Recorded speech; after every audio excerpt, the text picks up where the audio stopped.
that I'm not what I was, how it really is a shame. The thoughts in the heads manifest on the brow like bad scars from ill feelings. They themselves arouse,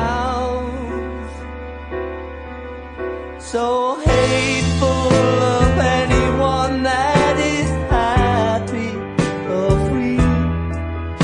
They live all their lives without looking to see the light that has lighted the world.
It's funny how people just won't accept change, as if nature itself they prefer rearranged.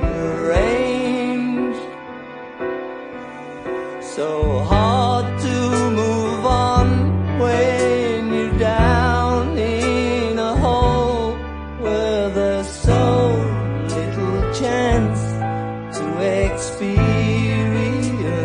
So I'm grateful